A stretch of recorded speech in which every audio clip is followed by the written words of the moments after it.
Bonjour à tous, bienvenue sur le statut, votre émission sportive préférée, présentée par moi, Malik, et mon frère Ayou. N'hésitez surtout pas à vous abonner à notre chaîne, à activer la cloche de notification pour avoir toutes nos vidéos qui sortent tout simplement. Donc voilà, moi je vais bien. Ayou, toi comment tu vas? Je vais bien, je vais bien. Je pense, à part le match là qu'on vient de vivre, il y a eu un match un peu embêtant, un peu chiant, disons-le. C'est pas le match qui m'a le plus fait rêver, mais bon, il y a quand même eu un peu d'émotion, tu vois, ce truc de tir au but, etc., qu'on n'avait pas encore eu. Donc ouais, c'est aussi ça, la Coupe du Monde. Donc bon, générique. Ah oui, pour Ribéry qui va arriver devant Casillas. Vas-y mon petit. Et là, le premier but de Ribéry. Bon, on va commencer par débriefer les matchs dans l'ordre chronologique de leur apparition dans la journée. D'abord, ce Japon-Croatie. C'était un bon match. C'était un bon match. Les deux équipes ont montré leurs forces et leurs faiblesses. On va commencer par se poser la question, est-ce que le Japon, on va parler de la fin de leur belle histoire, de ce qu'ils ont fait de bien, ce qu'ils ont fait de mal. Et après, on basculera sur un angle croate. Est-ce qu'ils ont une chance contre les Galactiques qu'on vient de voir? Et après, on parlera des Galactiques et on se demandera est-ce qu'ils sont en route vers une sixième étoile. Parce que ils nous ont montré de très belles choses ce soir.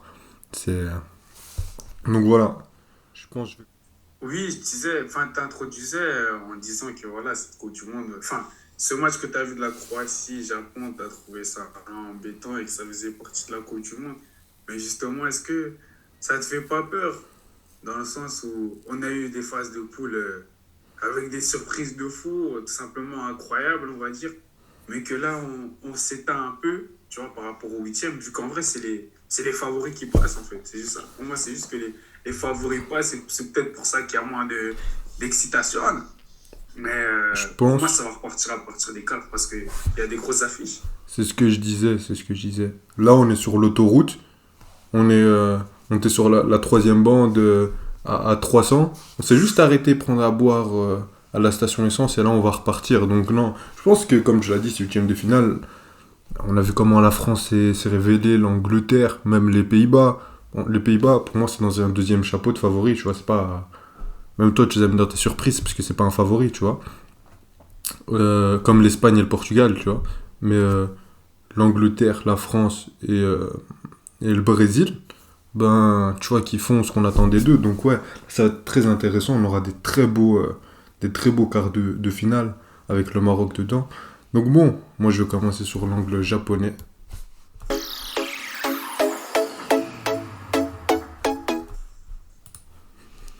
Arrête de rigoler, c'est très sérieux. Non, Non, vas-y, on est une continue. émission sérieuse, on est une émission sérieuse. Comment ça respecter le Maroc, tu veux toujours pas comprendre. Bref, pour parler du Japon, très belle, c'est la fin d'une très belle histoire. Sur ce match, ils n'ont pas démérité quoi que ce soit. Ils ont fait encore une belle prestation, même si c'est pas leur meilleure prestation. Ils ont fini avec un score de un but partout. Je pense qu'ils peuvent, sans vouloir qu'à eux-mêmes, je les ai trouvés, je dirais pas, mais si, meilleurs que la Croatie sur ce match. Beaucoup pendant le match, oui, oui, toi tu vas nous parler d'autre chose, mais c'est pas grave. Si beaucoup parlaient de surprise en voyant ce match, pour moi, s'ils gagnaient par exemple de 1, c'était pas une surprise.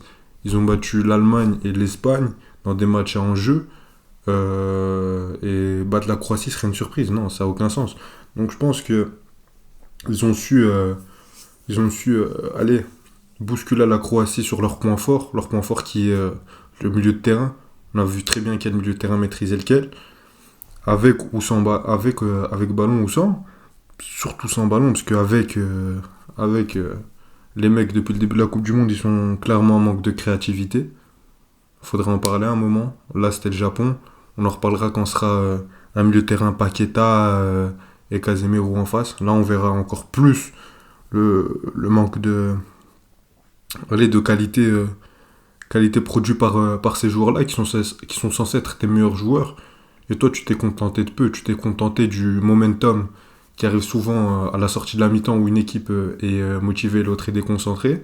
Mais attends, yo, là, tu t'attaques la Croatie, concentre-toi sur le Japon, parce que là, on s'éloigne du premier sujet, du coup. Bah, tu sais quoi, on mélange les deux en même temps, et comme ça, tu pourras me répondre. Non, mais parce que je sais ce que t'as pensé de ce match, et ça m'énerve déjà. Mais tu t'es contenté de 15 minutes pour marquer sur un but, sur un coup de pied arrêté. T'as gagné un 1, mais là, enfin, t'as gagné au tir au but. Mais là, tu peux en vouloir aux Japonais, parce qu'ils avaient qu'un circuit, ils avaient que un schéma de jeu, c'était gagner au milieu de terrain, dédoubler sur les côtés, centrer. Ça a marché sur le corner où tu fais une combinaison puis tu centres et il y a une passe décisive directement dans la surface de réparation. Mais sinon, c'est pas passé beaucoup de fois. Et t'as deux mecs en défense, ils ont fait un match monstrueux, notamment l'autre, là, celui qui a un masque. Je sais pas, j'ai oublié son nom. Zoro. Donc ouais, voilà. On peut être déçu pour cette équipe japonaise, mais je pense que c'est la fin d'une belle histoire.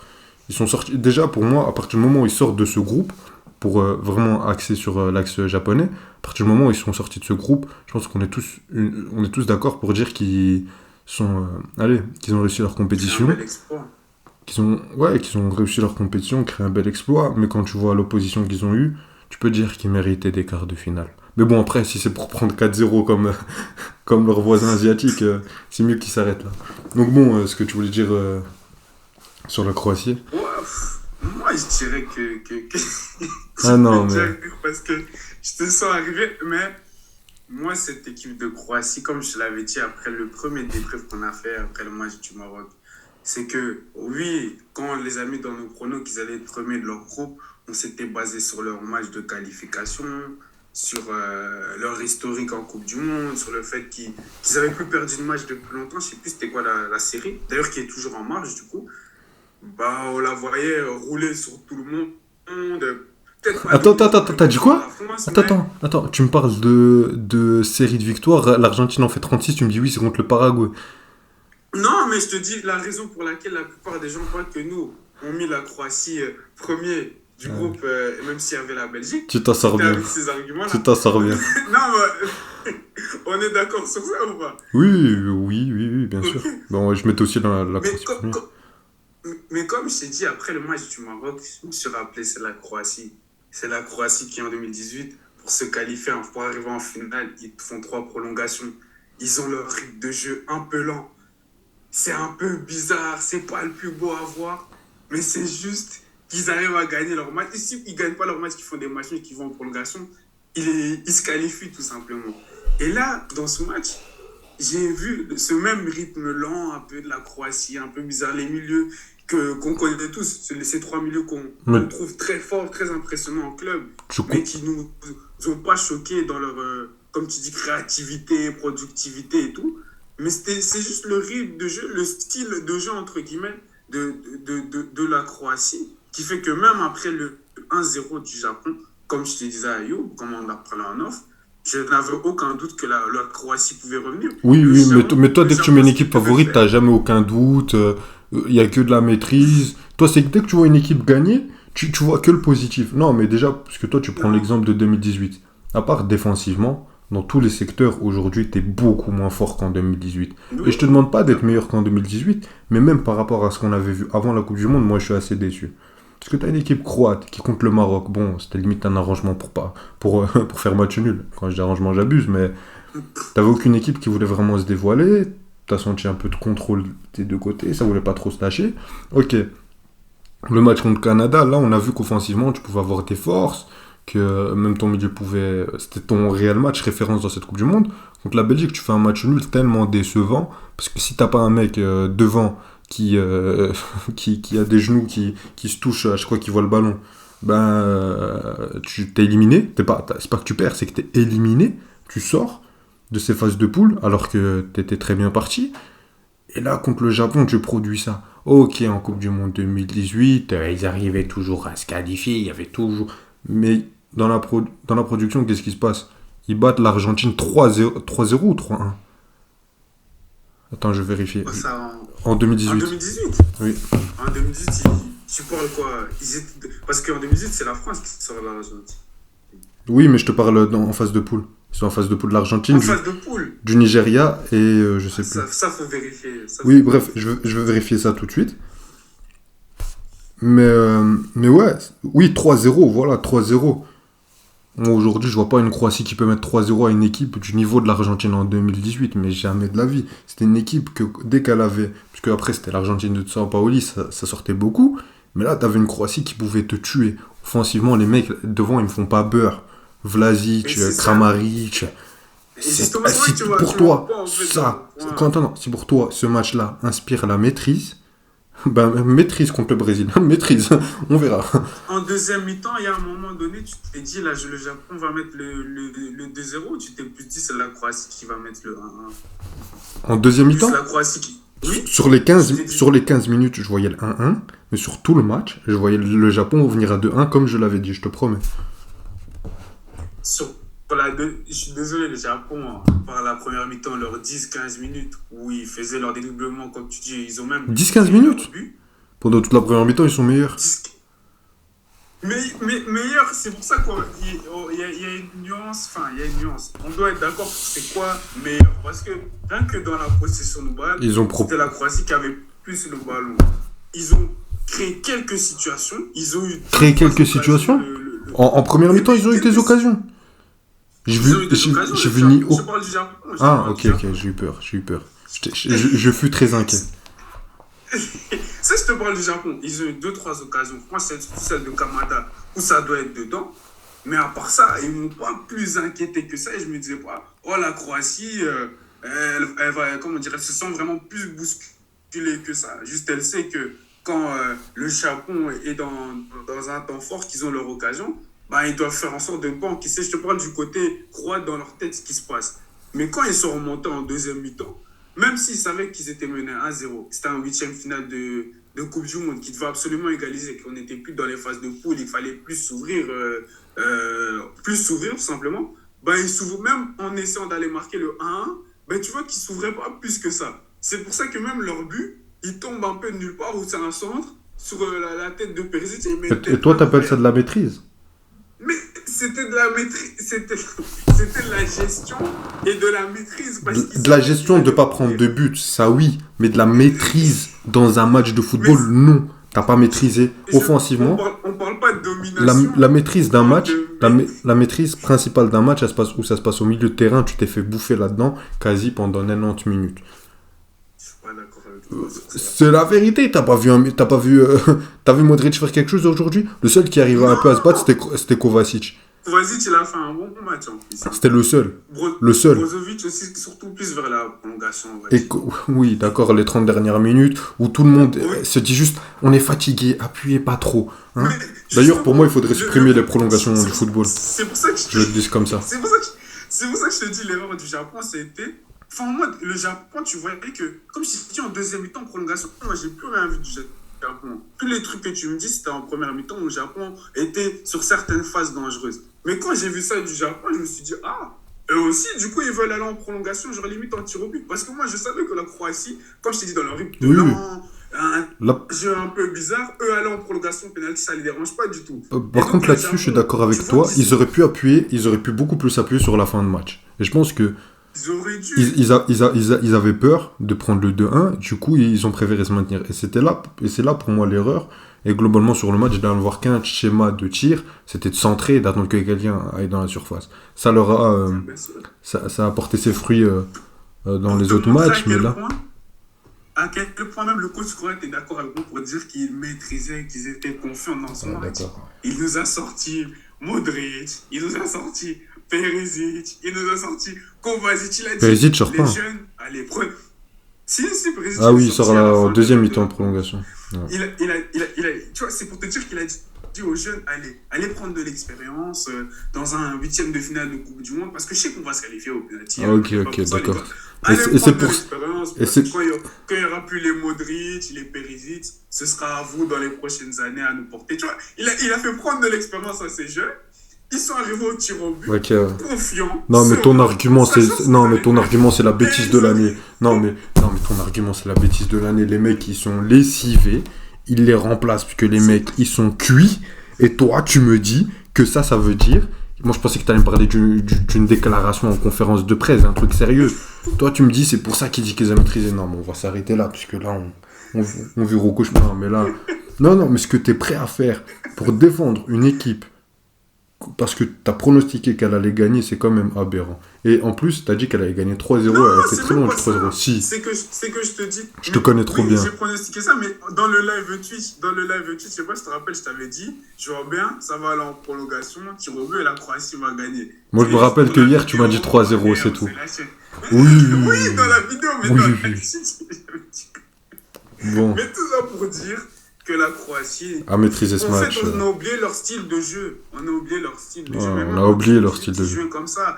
Pas à ce point-là. Il leur manquait Pas à ce point-là. attaquant. Mandzukic leur a manqué. Parce que le Petrovic, tous les Albout, Mikir, c'est mauvais. Mais Vlasic, C'est Perisic, mauvais. c'est des joueurs qui sont bons en club, qui savent faire quelque C'est chose. mauvais. Pourquoi là, il y a eu... Bref, de toute façon, on va continuer à parler de la Croatie maintenant, parce que là, on va parler de Belgique, Brésil, Corée du Sud. Brésil. Et du coup, on évoquera un peu la Croatie, parce qu'on n'avait pas vraiment demandé s'ils avaient une chance, mais...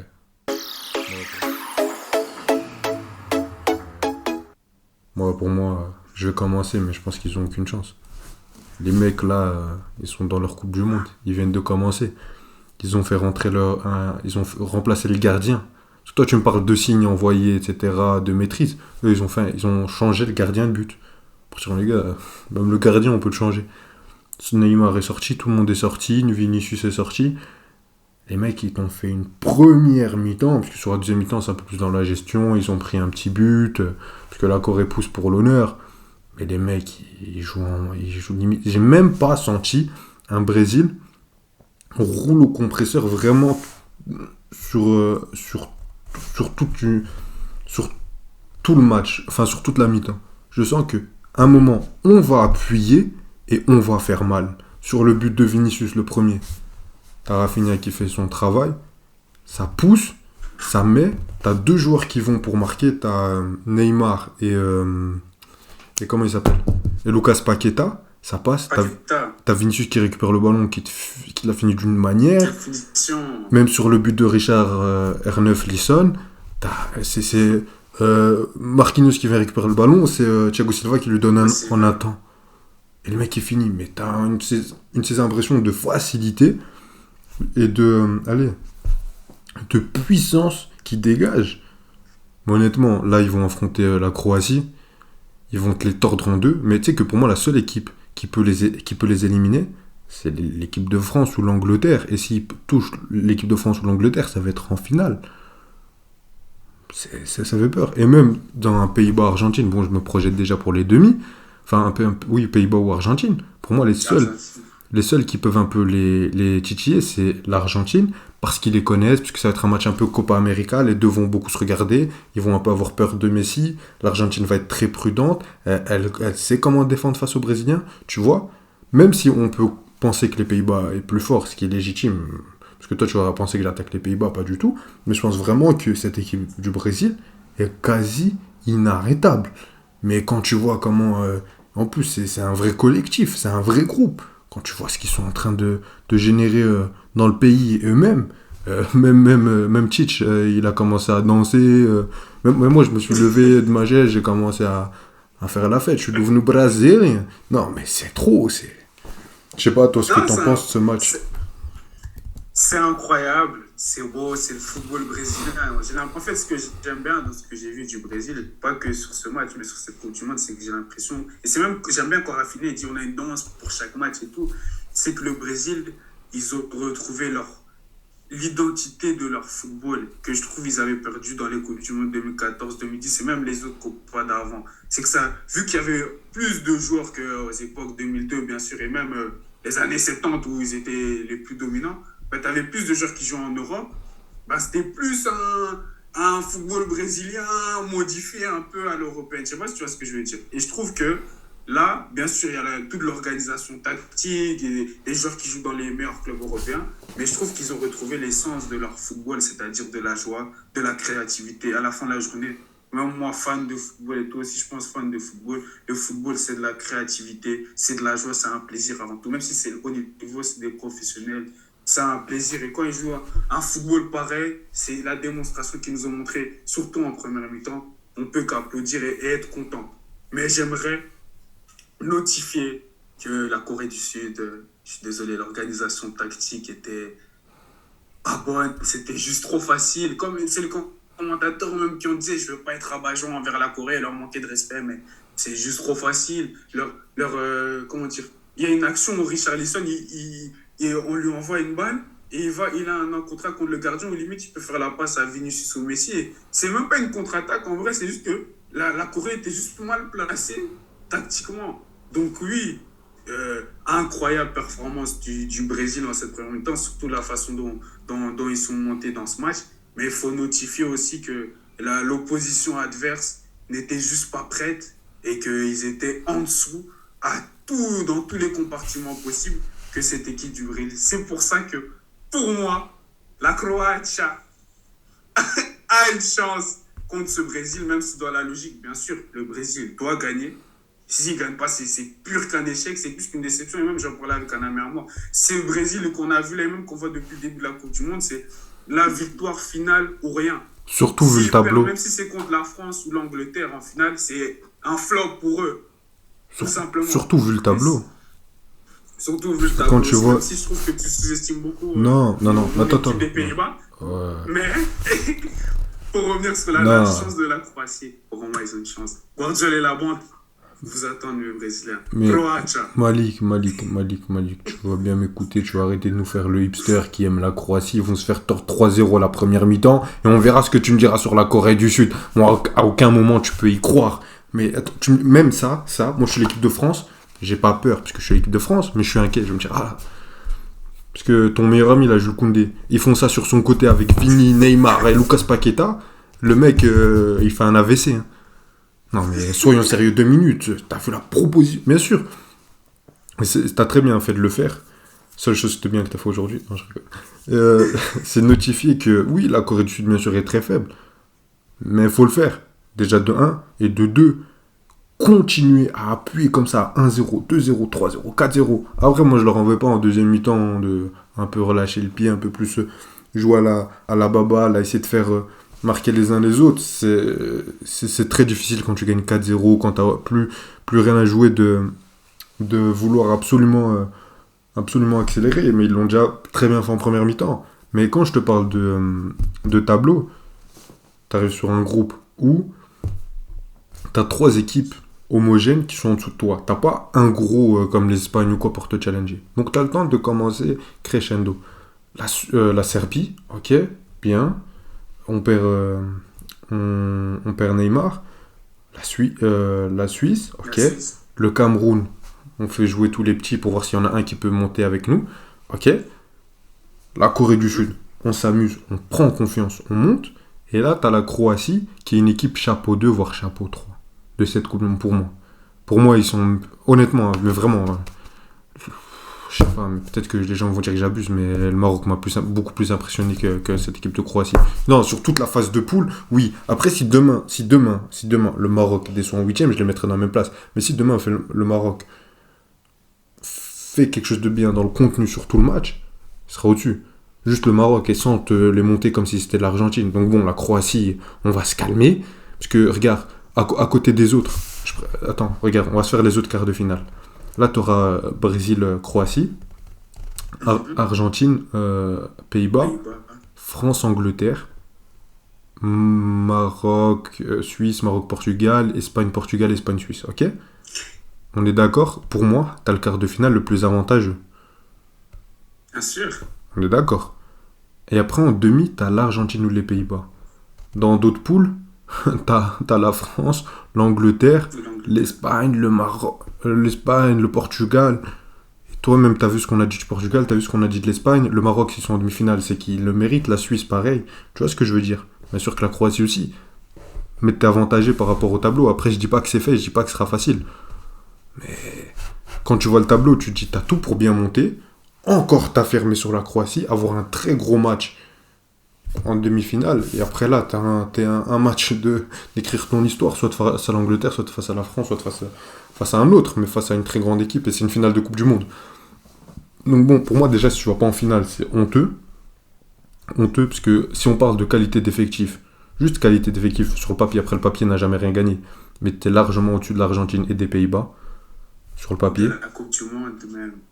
Oui, oui, après là, il peut y avoir discussion avec l'Angleterre ou la France, mais dans ton tableau, t'es le numéro un.